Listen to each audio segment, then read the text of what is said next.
Est-ce que ça vous est déjà arrivé que votre enfant ne vous écoute pas quand il est sur la tablette ou en fait que ça ne lui tente pas d'arrêter d'utiliser la télé? Est-ce que vous sentez des fois que vous n'avez pas le contrôle sur le temps d'écran de votre enfant? Est-ce que vous vous questionnez sur les impacts des écrans sur votre enfant? Est-ce que vous trouvez qu'il écoute trop les écrans? Bien, si vous avez répondu oui à une de ces questions, cette capsule est pour vous. Bonjour, je m'appelle Jessica Pratt. Et moi, c'est Véronique Croteau. On est psychoéducatrice au programme Stimulation précoce du CIUS du Nord de l'île de Montréal. Lorsqu'on parle des écrans, bien, ça inclut de regarder tablette, cellulaire, télévision ou de jouer, par exemple, sur la tablette ou le cellulaire. Bien entendu, les écrans font partie de notre quotidien. Que ce soit pour occuper les enfants dans la salle d'attente chez le médecin pour qu'ils restent calmes ou pour leur faire faire certains apprentissages, les écrans sont très utiles. Mais en fait, on entend souvent parler que les écrans peuvent nuire au développement de l'enfant.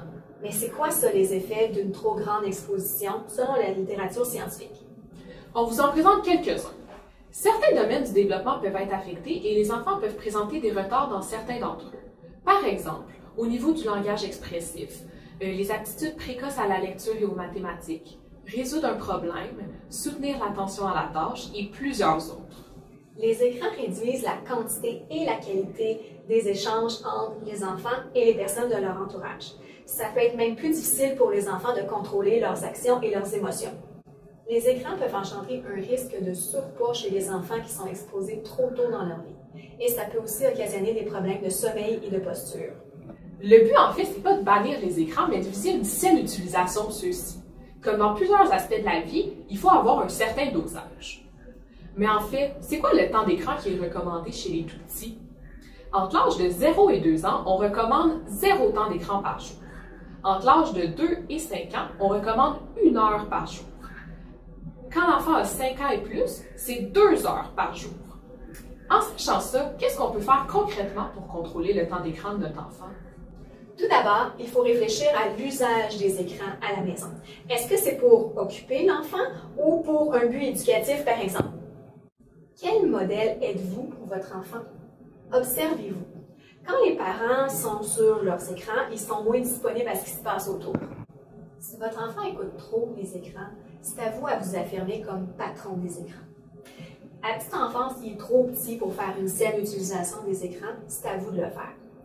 Mais il y a aussi plus de chances qu'un enfant qui est habitué à écouter les écrans tant qu'il le veut réagisse quand on encadre son temps. Pour diminuer les réactions, commencez par mettre le temps d'écran à la routine, comme ici. De cette façon-là, l'enfant va savoir quand il a accès aux écrans puis quand il n'a pas accès aux écrans. On doit aussi inclure dans la routine des moments où l'enfant n'a pas accès, comme pendant les repas, ainsi que des moments de jeu libre puis d'activité avec les parents. Il doit avoir un début puis une fin claire au temps d'écran, puis l'enfant doit être au courant. Comme tout le monde, l'enfant ne va pas apprécier qu'on vienne fermer la télévision pendant qu'il la regarde. Plusieurs choses peuvent vous aider à signifier la fin du temps. On peut dire à l'enfant, à la fin de ton émission, c'est fini. Sinon, il existe des outils sur le marché qui peuvent venir vous aider. On a des minuteries visuelles, puis on a même un sablier. Donc, quand le temps est fini, l'écran est fini.